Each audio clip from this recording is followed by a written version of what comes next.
Hello, this is Aditya Joshi और इस video में हम डिस्कस करेंगे क्यों नीट आउटडेटेड है, नीट में क्या दिक्कत है और इंडियन एजुकेशन सिस्टम के साथ क्या मुझे करंटली प्रॉब्लम्स लगती है। तो अगर तुमने नीट दे दिया है या देने वाले होंगे तो मैं तुम्हें बताता हूँ। देखो, तुम्हें पता ही होगा नीट में हमें फिजिक्स, केमिस्ट्री, बायो ये सब पढ़ना होता है। सराउंडिंग की साउंड थोड़ा मैनेज कर लेना यार, बच्चे वगैरह खेल रहे हैं, उसका मैं कुछ नहीं कर सकता। अब देखो, नीट के साथ दिक्कतें क्या है। पहली दिक्कत ये है, तुमने नीट के पेपर में देखा होगा फिजिक्स, केमिस्ट्री, बायो पूछी जाती है। अब फिज़िक्स केमिस्ट्री में बहुत सारी चीज़ें ऐसी हैं जो मुझे यूज़लेस लगती है। अब एक बात बताओ, कौन से डॉक्टर को, कौन से एमबीबीएस डॉक्टर को या सर्जन को भी ग्रेविटेशन की ज़रूरत होगी, ग्रेविटेशन पढ़ने की, फ्लूइड मैकेनिक्स पढ़ने की, थर्मोडायनेमिक्स पढ़ने की, इक्विलिब्रियम पढ़ने की, ऐसे भारी भरकम सब्जेक्ट्स पढ़ने की, टॉपिक्स पढ़ने की जिनका कोई यूज़ नहीं है। अगर मैं एमबीबीएस के 19 सब्जेक्ट्स की भी बात करूँ तो बायो केमिस्ट्री में चलो मैं कह देता हूँ कि केमिस्ट्री यूज़ होती है, पर क्या इनऑर्गेनिक केमिस्ट्री, फिजिकल केमिस्ट्री, फॉर्मूले, वो सब यूज़ होता है क्या? नहीं, वो सब यूज़ नहीं होता। पॉलीमर जैसे कुछ सब्जेक्ट हैं, कुछ टॉपिक्स हैं जो मैं कहता हूँ ठीक है यार, वो मैं मानता हूँ यूज़ हो जाते हैं, लेकिन बाकी सारी चीज़ें मैं क्यों फालतू में रटूँ? 10वीं के बाद बच्चे के अंदर इतना दिमाग आ जाता है कि उसे पता है कि उसे क्या बनना है, क्योंकि 11वीं में फील्ड चूज़ करनी होती है। अब अगर कोई बच्चा 11वीं में बायो चूज़ कर रहा है तो उसका मतलब उसको आइडिया है ना कि यार बायो चूज़ करके मुझे डॉक्टर बनना है। और अगर उसे डॉक्टर ही बनना है तो उसे पता है कि डॉक्टर बनने के लिए एमबीबीएस करना और एमबीबीएस में ये सब करना होगा, वो सब करना होगा, थोड़ा आइडिया तो होता है। अगर उसे ये पता है कि उसे डॉक्टर बनना है तो फिर उसे फिजिक्स, केमिस्ट्री जैसी फालतू चीज़ें पढ़ाई नहीं जानी चाहिए। अब मैं ये नहीं कह रहा है फालतू है या यूज़लेस टॉपिक्स है, नहीं, ऐसा मैं बिल्कुल नहीं कह रहा हूँ। मैं कह रहा हूँ कि ये यूज़फुल टॉपिक है उन लोगों के लिए जो इनसे रिलेटेड फील्ड्स में जा रहे हैं। अब इंजीनियरिंग में इनका काम हो सकता है, लेकिन हमें इतना इसका काम क्या है? अब इसके बजाय क्या करना चाहिए एजुकेशन सिस्टम को? देखो, आज की एजुकेशन सिस्टम की अगर मैं बात करूँ तो तुम नोटिस करोगे बच्चों को वो रटना सिखाते हैं, रटने वाली सभ्यता को पैदा कर रहे हैं। बहुत बार मैंने ये सेंटेंस बोला है और ये सत्य है, ये सच है यार। अब एक बात बताओ, मेरी बहन के अभी पेपर चल रहे हैं, प्री बोर्ड्स वगैरह, ये जो भी पोस्ट मिड टर्म या जो भी 11वीं में होता है फाइनल पेपर से पहले, वो सब चल रहा है उसका। अब वहाँ पे फिज़िक्स में फॉर्मूले रटने हैं, पेपर में लिख देने हैं, क्वेश्चन रटने हैं, पेपर में लिख देने हैं। रटना उगलना यही सिखाया जाता है बच्चों को। एक बहुत छोटी एज से ये बताया जाता है कि पेपर में अच्छे नंबर आ रहे हैं मतलब तुम बहुत ब्रेनी हो, तुम बहुत इंटेलिजेंट हो, बेकार नंबर आ रहे हैं मतलब तुम्हारी कुछ औकात नहीं है। मतलब एजुकेशन और नॉलेज के बीच में कोई डिफरेंस नहीं है और इंटरचेंजेबल टर्म्स है। अगर ऐसा होता, अगर एजुकेशन और नॉलेज इंटरचेंजेबल टर्म्स होती जैसे ये आज यूज़ करते हैं हमारे टीचर, है ना, हमारे मेंटोर्स, तो फिर क्यों अलग शब्द बनाए गए? एजुकेशन को लोग नॉलेज से क्या कहते हैं, नॉलेज से कंफ्यूज कर देते हैं। मैंने बहुत सारे लोगों को देखा है जो उतने एजुकेटेड नहीं है जितने हो सकता है 12वीं पास बच्चा हो या कॉलेज में जाने वाला बच्चा हो, लेकिन उनसे ज़्यादा नॉलेजेबल है। स्ट्रीट स्मार्टनेस करके एक चीज़ होती है जो 4x4 के कमरे में बैठ के सारी दिन किताबों के बीच में बैठ के दीवारों को देख के रटने से नहीं आती है। अब नीट में क्या प्रॉब्लम है? मैं ये कहता हूँ कि यार फिज़िक्स, केमिस्ट्री मत पूछो, ठीक है। इसके बजाय अगर एक बारी के लिए हम फिज़िक्स, केमिस्ट्री हटा दें, खाली बायो पूछें, तो जितना टाइम हम फिज़िक्स और केमिस्ट्री जैसे सब्जेक्ट्स में दे रहे थे उससे ज़्यादा अच्छा है कि हम बायो को और डिटेल में पढ़ा दें। अब जब आप बायो को डिटेल में पढ़ाओगे तो आप देखोगे जो सब्जेक्ट्स लोग, अब देखो, जब मैं ये बात बोल रहा हूँ ना फिज़िक्स, केमिस्ट्री हटाओ, तो बहुत सारे लोगों के मन में ये बात उठ गई होगी कि कैसे हटा दे यार। बायो केमिस्ट्री, है ना, पॉलीमर्स, बायो मॉलिक्यूल्स, ऐसे इंपॉर्टेंट चैप्टर्स है जो बायो मैकेनिक्स हो गई और बायो केमिस्ट्री जैसे इंपॉर्टेंट सब्जेक्ट्स में एमबीबीएस में इनका कहीं ना कहीं रिलेशन होता है। यार एक बात बताओ, जब आप ये सारी फिजिक्स, केमिस्ट्री हटा दोगे और बायो को डिटेल में पढ़ाने लगोगे तो एक चीज़ हो जाती है जिसको कहते हैं जनरलाइजेशन और स्पेशलाइजेशन। जनरलाइजेशन ये होता है जैक ऑफ ऑल ट्रेड, मुझे सारे सब्जेक्ट आते हैं लेकिन किसी भी सब्जेक्ट में बहुत डिटेल्ड ज्ञान नहीं है। स्पेशलाइजेशन ये कहता है कि मुझे एक सब्जेक्ट आता है लेकिन उसमें डिटेल्ड ज्ञान है। तो स्पेशलाइजेशन में जाओ ना। फिर आप जब फिज़िक्स, केमिस्ट्री हटा दोगे नीट के सिलेबस से तो बायो को नो डाउट आप थोड़ा और डिटेल में पढ़ोगे। और अगर आज तुम एनसीईआरटी उठा लो 11वीं 12वीं की, तो 11वीं 12वीं की एनसीईआरटी में साफ लिखा है यार, 11वीं की एनसीईआरटी के लास्ट के कुछ चैप्टर्स हैं वो ह्यूमन एनाट के ही तो हैं, ह्यूमन बॉडी के चैप्टर्स हैं। उसमें लोकोमोशन एंड मूवमेंट जैसा जो चैप्टर है जिसमें पूरा बोन्स पढ़ा दी गई है, तो अगर उसके साथ थोड़ी बहुत मसल अटैचमेंट पढ़ा दी जाए तो क्या वो एनाट के चैप्टर में नहीं काउंट हो जाएगा? एक न्यूरोलॉजी का एक चैप्टर है, न्यूरल साइंसेस का, जिसमें नर्व्स वगैरह पढ़ा है, इम्पल्स कैसे जनरेट होता है, ब्रेन के पार्ट्स वगैरह पढ़ा है। थोड़ा और डिटेल में पढ़ा दो तो क्या वो न्यूरो एनाट का बेसिक नहीं बन जाएगा? बेसिक कह रहा हूँ, बेसिक। अच्छा और भी चीज़ें, डाइजेशन हो गया, ये सब चीज़ें हो गई, तो ये सब भी तो आगे जाके तुम ग्लैंड्स और उन सब में पढ़ोगे ही एमबीबीएस में। तो मैं कह रहा हूँ पूरा एमबीबीएस तो उठाना ही नहीं है ना। अगर उसका 5% भी इंट्रोड्यूस कर दिया जाता नीट के सिलेबस में और फिज़िक्स केमिस्ट्री हटा दी जाती, तो फिज़िक्स केमिस्ट्री के जो इंपॉर्टेंट टॉपिक्स है वो भी कवर हो जाते और एक डेप्थ मिल जाती।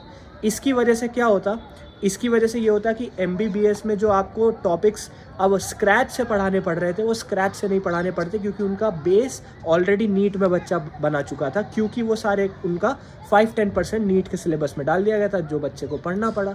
अब जिन चीज़ों के लिए 5.5 साल लग रहे हैं ना, एमबीबीएस के लिए 5.5 साल लग रहे हैं, तो 5.5 साल की ज़रूरत थी। अगर हर सब्जेक्ट में से 10% कम हो गया तो मतलब 5.5 साल की चीज़ 4 साल में कंप्लीट हो जाती, 3.5 साल में कंप्लीट हो जाती। 4 साल में भी अगर कंप्लीट हो जाती, 4.5 में भी होती, तो भी 1 साल तो बच जाता ना। बच्चे की एज भी बच गई, बच्चे ने फालतू चीज़ों में दिमाग भी नहीं लगाया, और जहाँ रटने की सही में ज़रूरत थी बच्चे ने वही चीज़ें पढ़ी, वही चीज़ें समझी जो असल में उसके करियर को, उसके फ्यूचर को एज अ डॉक्टर हेल्प करेगी। आप जब डॉक्टर के पास जाते हो, आज सपोज़ मुझे खांसी बुखार हुआ, मैं हॉस्पिटल गया, मैं डॉक्टर के पास गया, जनरल एमबीबीएस डॉक्टर, फिजिशियन जो भी होता है, मैं गया, मैंने कहा डॉक्टर मेरे को बीमारी है, आप बताओ क्या हो रहा है ना। डॉक्टर कहेंगे सांस लो, यहाँ स्टेथोस्कोप लगाएंगे, थोड़ा हार्ट बीट वगैरह चेक करेंगे, ज़्यादा हो गया तो ब्लड टेस्ट लेंगे। अब इसके बाद मैं डॉक्टर को थैंक यू बोलता हूँ, ये बोलता हूँ नहीं आप पहले ग्रेविटेशन के फॉर्मूले सुनाओ मुझे कैसे पता आपको सब आता है। मैं डॉक्टर को ये कहता हूँ क्या, नहीं सर, कंधे पे हाथ रख के ये कहता हूँ क्या कि पहले फ्लूइड मैकेनिक्स समझाओ मुझे, कैसे फ्लूइड होता है, कैसे वो स्टोक्स लॉ और जो भी दुनिया भर की चीज़ें थी, कैसे एक बॉल को पानी में डालूंगा तो ऊपर बाउंसी से जाएगी, ये सब फालतू चीज़ें पूछता हूँ क्या डॉक्टर से मैं। कोई याद नहीं रखता है। और सही बताऊँ तो 12th की, इनफैक्ट 10th की लोग कहते हैं ना 10th का बोर्ड है हवा बना रखा है, 10th के बोर्ड की कोई अहमियत नहीं होती, 12th की मार्कशीट की कोई अहमियत नहीं होती, मोस्ट केसेस में बोल रहा हूँ। मुझसे कोई नहीं पूछता मेरे 12th में कितने हैं सीबीएसई में, मुझसे ये ज़रूर पूछते हैं ठीक है एमबीबीएस कैसा चल रहा है, या एनएट में कितने आ रहे हैं तुम्हारे। अब एनएट के लिए मैं पढ़ा रहा हूँ अपने सीनियर्स को, तो डेफिनेटली मेरी एनएट अच्छी चल रही है। लेकिन मैंने रियलाइज़ किया कि अगर ऐसे चेंजेस ले आते हमारे एजुकेशन सिस्टम में, तो ये रटने वाली सभ्यता को कम करते, बच्चों के अंदर नॉलेज ज़्यादा आती फालतू एजुकेशन के बजाय। अब एक बात बताओ, अगर 10वीं के बाद बच्चे को इतनी लिबर्टी दे दी कि ठीक है तुम स्ट्रीम चूज़ कर लो, तो क्या वो स्ट्रीम चूज़ करते हुए ये नहीं सोचता होगा कि ठीक है मैं बायो में जा रहा हूँ तो मुझे डॉक्टर बनना है, मैं इंजीनियर बनना चाह रहा हूँ तो ठीक है मुझे पीसीएम लेनी है, अगर मैं कॉमर्स ले रहा हूँ तो मुझे सीए बनना है, अकाउंटेंट बनना है, ऐसा कुछ बनना है, बिजनेस में जाना है। भाई इतना दिमाग तो बच्चे के अंदर होता है, तभी तो वो स्ट्रीम चूज़ करता है। ऐसा तो नहीं आँख बंद करके जय माता दी कोई भी स्ट्रीम चूज़ कर लेता है। अब जब बच्चा आँख बंद करके नहीं, सोच समझ के स्ट्रीम चूज़ कर रहा है, इसका मतलब एप्लीकेशन ऑफ ब्रेन हो रहा है, इसका मतलब उसे पता है उसे कौन सी स्ट्रीम आगे जाके चूज़ करनी है। इसका मतलब अगर बच्चा ये सब सोच के आ गया है तो क्या 10वीं से ही फालतू चीज़ों को एलिमिनेट नहीं कर देना चाहिए। 11th-12th में मैंने साइकोलॉजी पढ़ी, बहुत बढ़िया, बहुत मज़ा आया मुझे। पर्सनली साइकोलॉजी एक बहुत अच्छा सब्जेक्ट लगता है जिसको पढ़ने में मुझे बहुत मज़ा आया। लेकिन सच बताऊं तो उस साइकोलॉजी का जो मैंने पढ़ी उसका 99% इज़ यूजलेस। लोग समझते हैं कि साइकोलॉजी पढ़ने के बाद I will be able to treat patients better, क्योंकि मैं इंटरैक्शन में अच्छा हो जाऊंगा, है मैं समझ पाऊंगा लोग कैसा फील करते हैं, एक एम्पैथी सिंपैथी वो सब जनरेट हो जाएगा, साइकोलॉजिस्ट बन जाऊंगा, है पेशेंट ट्रीटमेंट में हेल्प होगी। घंटा कुछ नहीं होगा। साइकोलॉजी 99% साइकोलॉजी इज़ हिस्ट्री, किसने क्या बोला, किसने क्या किया। अब ये सब रटना कहाँ से एक हेल्पफुल होगा मेरी एमबीबीएस जर्नी में, या मेरे एक सर्जन बनने की, एक न्यूरो सर्जन बनने की जर्नी में। कहीं कुछ हेल्पफुल नहीं था ये। तो अगर ये हटा देते, अगर मैं फिज़िक्स केमिस्ट्री हटा देता जिसको रटने की वजह से मेरे नीट में कम नंबर आए, मतलब कम नंबर नहीं आए लेकिन मेरी रैंक तो गिरी गई ना, क्योंकि मेरी फिज़िक्स में मुझे फ़िज़िक्स नहीं पसंद थी, सिंपली बताऊँ तो। मेरे फार्मूले क्लियर नहीं थे, मेरे बेसिक्स क्लियर थे, मुझे सब आइडिया था, लेकिन यार फार्मूला रटना नहीं पसंद था मुझे। अब फिज़िक्स केमिस्ट्री के फालतू फार्मूले अगर हम हटा देते और रटने वाली चीज़ें हटा देते, और इंस्टेड अगर भारत सरकार बायो में और डिटेल ले आती, है ना, कि तुम अगर चलो बोन्स पढ़ रहे हो तो चलो बोन्स के साथ मसल अटैच भी पढ़ो, ताकि तुम्हारे एनेट का बेसिक बन जाए। जैसे तुमने क्लैविकल पढ़ ली, अब ये क्लैविकल कहलाती है, ये तो 11वीं के बच्चे को पता है क्योंकि उसने वो चैप्टर पढ़ा है ना। अब क्लैविकल सबको पता है, लेकिन क्लैविकल के साथ मसल अटैच अगर तुम बता देते तो क्या हो जाता, फिज़िक्स केमिस्ट्री तो हट गई ना, बच्चा वही डिटेल में पढ़ता और सोच समझ के पढ़ता। आज क्या होता है, मैं पर्सनली अपनी बात भी करूं और इनफैक्ट मेरे साथ के जितने लोग थे सबकी बात करूं, देखो बच्चा किस मेंटालिटी से नीट देता है कि ठीक है physics chemistry is entirely useless, मुझे नहीं पसंद फिजिक्स केमिस्ट्री, मैं सिर्फ इसलिए कर रहा हूँ ताकि पेपर अच्छा जाए, पेपर में अच्छी रैंक आए, तो नीट के पेपर के बाद वो सब भूल जाता है। अब तुम एक बात बताओ, जब यही सेम चीज़ बच्चा एक छोटी उम्र से करता आ रहा होगा कि ठीक है मुझे रटना है, पेपर में उगलना है, भूल जाना है, ताकि अच्छे नंबर आए, लोग मेडल पहनाए, लोग शाबाशी दे, पीठ थपथपाए, मेरी इज्जत बने समाज में, क्योंकि education is rewarded, knowledge is not rewarded. ठीक है, अब जब ये बच्चे को एक छोटी एज से सिखाया जाता है तो आप देखो क्या MBBS में जब हर ईयर में नए सब्जेक्ट आएंगे, 19 सब्जेक्ट इंट्रोड्यूस किए जाएंगे, तो क्या हर सब्जेक्ट में बच्चा ये नहीं करेगा? कि हर सब्जेक्ट में अचानक से आप ये सोचोगे कि यार ठीक है MBBS से पहले तक बच्चा उगल रहा था, रट रहा था, उगल रहा था, रट रहा था, उगल रहा था, भूल जा रहा था, MBBS में आके सडनली वो सब याद रखेगा? दैट इज़ इम्पॉसिबल, क्योंकि कंडीशन ऐसा किया गया है। मैं साइकोलॉजी की बात कर रहा था ना कि साइकोलॉजी क्यों पढ़ाई जा रही थी, अब बताओ, मैं आपको बताता हूँ एक साइकोलॉजी का कॉन्सेप्ट मैंने पढ़ा था 11th में, यूजलेस है लेकिन इस वीडियो में हेल्प कर रहा है ना। तो देखो साइकोलॉजी का कॉन्सेप्ट था, उसे कहते हैं क्लासिकल कंडीशनिंग। कुत्ते के ऊपर की गई थी कि घंटी बजाई, कुत्ते की थूक निकल गई, खाना दे दिया। क्या हो रहा था, घंटी बजा रहे थे और जैसी घंटी बज रही थी कुत्ते के सामने खाना रख दे रहे थे, खाना देख के कुत्ते की थूक निकल रही थी। थोड़े टाइम के बाद क्या किया, खाना हटा दिया, घंटी बजाई, तब भी कुत्ते की थूक निकल गई।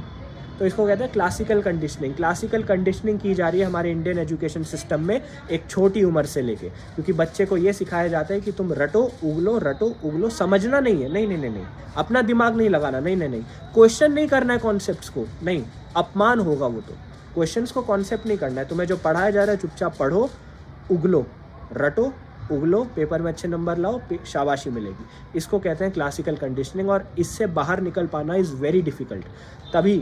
तभी MBBS जैसे टफ चैप्टर्स और टफ सब्जेक्ट्स में जब आपको अंडरस्टैंडिंग चाहिए होती है, सिर्फ रटने से कुछ नहीं होता है। मैं 4 मसल समझा दूंगा अभी तुम्हें क्लैविकल की, तुम रट भी लोगे, लेकिन तुम्हें यही नहीं पता उनका यूज़ क्या है, फंक्शन क्या है, कैसे काम करती है, टूट कैसे सकती है, क्लिनिकल एनाट क्या है, एनॉमलीज क्या होती हैं, तो फ़ायदा क्या है उस चीज़ का? यही मैं कहना चाह रहा हूँ। इंडियन एजुकेशन सिस्टम को क्या चेंजेस ला सकते हैं, उसमें बहुत लंबे डिबेट्स चल सकते हैं, लेकिन सच्चाई ये कि कोई चेंज आएगा ही नहीं। NEET is outdated just because उसमें फालतू चीज़ें पूछी जाती हैं। नीट एक स्पीड बेस्ड टेस्ट है, ठीक है, नीट एप्लीकेशन बेस्ड टेस्ट नहीं है। टेस्ट बहुत सारे टाइप के होते हैं। स्पीड बेस्ड टेस्ट में आपको जल्दी क्वेश्चन सॉल्व करने होते हैं, नीट में वही होता है ना। 180 मिनट्स है, 180 क्वेश्चन है, तो NEET based speed based test है नीट। अब उसमें मैं क्या ही कर सकता हूँ, हम जितना भी डिस्कस कर लें कोई चेंज नहीं आने वाला है। लेकिन ये एक सॉलिड एविडेंस दी मैंने कैसे इंडियन एजुकेशन सिस्टम को बदला जा सकता है। 10वीं के बाद से जब बच्चे को अगर नीट देना है तो फिर नीट वाली टॉपिक्स को इंट्रोड्यूस किया जाए, फिजिक्स केमिस्ट्री के फालतू चीज़ों को हटाओ। क्यों पढ़ूँ मैं ग्रेविटेशन, क्यों पढ़ूँ मैं रोटेशनल मोशन, क्यों पढ़ूँ मैं न्यूटन्स लॉ ऑफ मोशन, जिनका कोई यूज़ नहीं है। अब कुछ लोग कहेंगे भैया ऐसा कैसे, ये फाइनल डिस्कशन होगा। कुछ लोग कहेंगे भैया ऐसा कैसे। अब अगर किसी को हमारे ह्यूमन मैकेनिक्स में जाना है, एक आर्टिफिशियल लिम्ब बनाना है, तो उसके लिए तो बहुत जानना ज़रूरी है फिज़िक्स को। तो मैं पहले बताता हूँ, ऐसी एडवांस चीज़ों में, ठीक है, इससे पहले कि तुम कुछ भी बोलो, ऐसी एडवांस चीज़ों में एक ग्रुप ऑफ साइंटिस्ट जुड़ते हैं साथ में। ऐसा नहीं होता कि मैं ही साइंटिस्ट हूँ, मैं ही ह्यूमन एनाट जानता हूँ और मैं ही इंजीनियर भी हूँ, नहीं। अगर कोई इंजीनियर मेरे साथ बैठा है, एक मेटलर्जी वाला मेरे साथ बैठा है जो बताएगा कौन से मेटल सूटेबल है ह्यूमन बॉडी में डालने के लिए, कौन से रिएक्ट नहीं करेंगे, कौन से विथस्टैंड कर देंगे इरोजन को, कौन से क्या कहते हैं फाइनेंशियली सूटेबल होंगे, हमारे बजट में आएंगे। फिर एक इंजीनियर बैठेगा, कैसे फंक्शन किया जाएगा, कैसे मैं मिमिक कर सकता हूँ ह्यूमन बॉडी का, और ह्यूमन बॉडी कैसे वर्क करती है वो मैं बताऊँगा। तो इसलिए एक टीम जुड़ती है हर किसी में। अच्छा एक बात बताओ, अगर जनरलिस्ट और स्पेशलिस्ट वाला कॉन्सेप्ट फालतू का होता, और ये मेरी सारी बातें फालतू की हैं, तो ऐसा क्यों है कि नीट PG में बोला जाता है कि आपको एक स्पेशलिटी चूज़ करनी है? क्यों न्यूरो सर्जन अलग होते हैं, ऑर्थोपेडिक्स अलग होते हैं, कार्डियक अलग होते हैं, प्लास्टिक अलग होते हैं, एक ही को सब कुछ पढ़ा दो? नहीं पॉसिबल है ना, क्योंकि पता है हमें कि एक बच्चे को, एक पर्सन को, एक ह्यूमन को किसी एक फील्ड में अच्छा होना है तो उसे बाकी फील्ड छोड़नी पड़ेंगी। एक ही में स्पेशलिस्ट बन सकते हो आप। तो नीट में क्यों नहीं ये कॉन्सेप्ट यूज़ होते हैं, जब आपको फिजिक्स केमिस्ट्री ऐसी फालतू चीज़ों को हटा देना चाहिए और बायो में डिटेल लानी चाहिए, ताकि एक स्पेशलिटी जनरेट हो सके और जो चीज़ बाद में जाके आपको पढ़नी है वो नीचे आ सके। एज भी बचेगी बच्चों की, दिमाग भी खर्च नहीं होगा और ओवरऑल कंट्री ग्रो ही होगी इससे। ये सब ये सब घटिया चीज़ें जो इंडिया में चल रही है ना, ये जो नाश मरा पड़ा है हमारे इंडियन एजुकेशन सिस्टम का, ये सिर्फ इसलिए क्योंकि ब्रिटिशर्स आए थे इंडिया में। उससे पहले हमारे जो सांस्कृतिक स्कूल चलते थे, जो एंशिएंट एजुकेशन दी जाती थी, वो बहुत साइंटिफिकली एक्यूरेट थी और बचपन से ही स्पेशलिटी पकड़ा दी जाती थी बच्चे को, जिसके लिए वो पढ़ता था, बाकी चीज़ें हटा दी जाती थी। लेकिन नहीं, हमें तो ब्लाइंडली फॉलो करना है ना, भेड़ चाल में चलना है, तो इसलिए ये चल रहा है आजकल। तो ये एक छोटी सी वीडियो थी कि इंडियन एजुकेशन सिस्टम के साथ क्या गलतियां हैं, क्यों नीट आउटडेटेड है और क्या इम्प्रूव किया जा सकता था हमारे एजुकेशन सिस्टम में, क्यों जनरलिस्ट और स्पेशलिस्ट बनाए जाते हैं, क्यों अलग अलग टाइप के सर्जन्स होते हैं, और क्या आपको एक जनरल आइडिया होना चाहिए हमारे एजुकेशन सिस्टम और नीट के ऊपर। I hope this video help. Thank you.